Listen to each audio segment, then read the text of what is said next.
Y'all ready to blaze away or what? Okay, we have another Tekken 8 character select screen, but this one is a little bit better than the last one that we got, and I actually like this one. I'm very excited to talk about this. Now, the last one I did a video about it, I tore it to shreds, but the thing about this one, it's not trying to pass itself off as real, it's just sort of expressing their own, like a wish list, like a character Tekken 8 roster predictions, but this one, instead of being a tier list format, it's in a character select screen format. There's a lot of information here. Starting off with the base roster, you have Leroy, Fahkumram, Lita, you have the female version of Julia, JC. Honestly, bro, I don't know why they didn't put her in Tekken 7 instead of Julia. I thought that was like the way they should have went, but here's the thing. Will they put JC in Tekken 8? I don't know. Because Julia, even though she's the most powerful character in Tekken 7, right? She's like top 5, top 10. She is still not popular. So now you wonder if they put JC, the female version, would she be popular or will she just be another wasted slot? Bob, yeah, I think Bob will be base roster, especially considering he got Bob Burger all over the place. Yeah. Harang, Lily, Asuka, Nina, yes. Jin Kazama, Law, King, Yoshimitsu, yes. Mokujin, I also think Mokujin will be in the game. Panda. Really, I say just put Kuma. Just put Kuma as the playable character. I just think it's too many characters, basically. That's my take. I think it's too many characters, and you should cut down on some of the clones to make it more, appealing to the eye. Nina on the roster at the same time as Anna. I want this, but I don't know if this is a reality because both of these characters are kind of low in usage. But that's the thing. If you don't, Nina is definitely going to be there. And if Anna is not there, people are not going to buy her as DLC twice. This is a topic that I always bring up on the live stream. All of these DLC characters, who are going to buy them twice besides the people who's playing them right now? Who's going to buy Fahkumram, Julia, Anna, Lei as DLC in Tekken 8 if you're not playing them right now?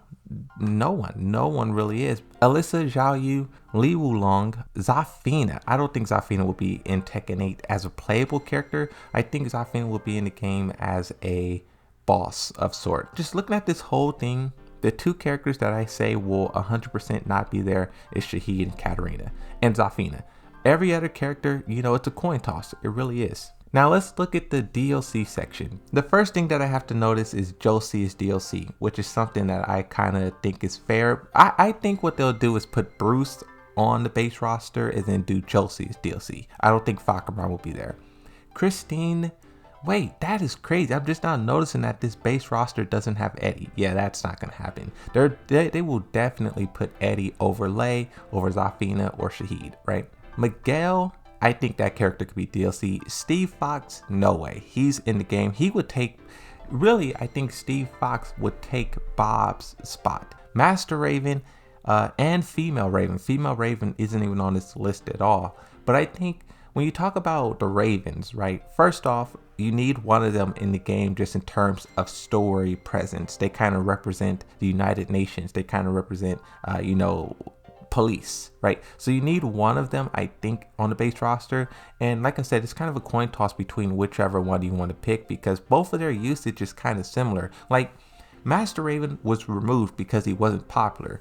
And in Tekken 7, we could see that Master Raven, she's kind of low too. She's right next to Lei and Yoshimitsu. So she isn't like this crazy popular character either. So I would assume they are even in that, right? The whole reason they flipped some of these characters to female in the first place was to balance out the roster. You have Fang also as DLC. Right now Fang has got a lot of attention on him. Everybody's talking about Fang because Nee won Evo with him. But before Nee picked Fang and Joker picked Fang, I never heard anybody talk about this guy. This is a character who I forgot was even on the roster at times.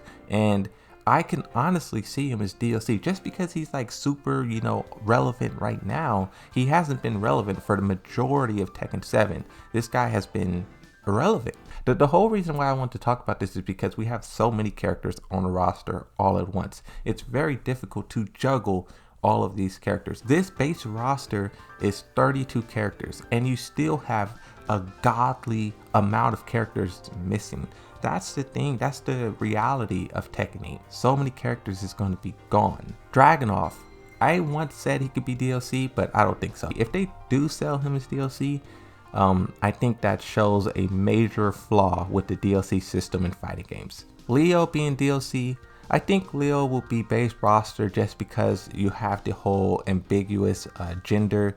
That's something that can, get some headlines and stuff like that. Or also too, they can save her for DLC like Guilty Gear Strive did with Testament. It's another character, I think her name is like Bridge or something, I don't know. But they did save those characters, so once they did add them in, they made more of a splash. Now when you talk about the guest characters, they have Tifa, Snake, and I don't know who these two other characters are. You have Heihachi as a pre-order bonus. All the we have 4 guest characters in Tekken 7. All of them are hated for one reason or another, whether they're too powerful or whether people think we should have got something else. On the topic of Tifa, I don't think we're going to get Tifa, one, because she's extremely expensive to get. Every game wants Tifa, but also we already got Noctis, and I really don't see them going to Final Fantasy twice. Like, the whole reason they did Noctis was to bring in the Final Fantasy community, and they did that already. Been there, done that. It's the same. Been there, done that. Snake,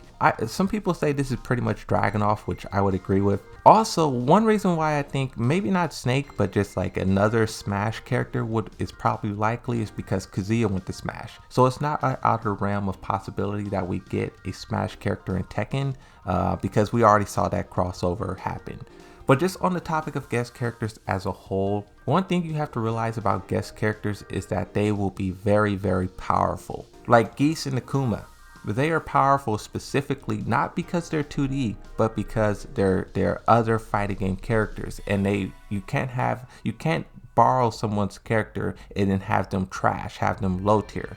You have to have them powerful and deadly, like Kazuya in Smash. Kazuya in Smash is trending all the time because he's a monster in that game. So when you talk about guest characters in Tekken 8, whether it's Baki, Tifa, Snake, or whoever, they're going to be monsters just because you have to represent the product that you took it from in a good way. I really don't want guest characters in Tekken 8. I know it's going to happen, but if I can choose not to let it happen, I would choose not to, because it's just, I know it's going to be powerful. It's just proven fact that guest characters are powerful. The final thing, Heihachi as a pre-order bonus. I think this is kind of well, here's the thing. The reason why I think they won't put Heihachi as a pre-order bonus is because maybe they will put a new character. Like the pre-order bonus for Tekken 7 was Eliza. So if they do want to add like I don't know, let's say Zoe, the Tekken female soldier, maybe she could be a pre-order bonus. Heihachi is a good pick because pre-order bonuses, they could walk the line of not being canon or not existing, but also too, I think maybe they would want to put a new character in that spot. I think this character select screen, what really caught my eye about it was how it looked. I know a lot of people said they want Tekken 6 character select screen where you have the actual characters move and stuff like that, just like Street Fighter 6. I want that too. But Tekken 7, I don't know if that is how, like Tag 2, they had character panels. Tekken 7, they had character panels. Will Tekken 8 have character panels? Maybe I'll do a poll at the end of this video and I'll let you guys vote what you want. Do you want character panels or do you want a Tekken 6 style character select screen? Thank you everyone for watching, and once again, shout out to this person, Mosu, I don't even know how to pronounce it, but shout out to you. Keep up the good work. Nice editing and Photoshop, whatever you did. But that's it. Thank you everyone for watching. I'll see you in the next video. Bye bye.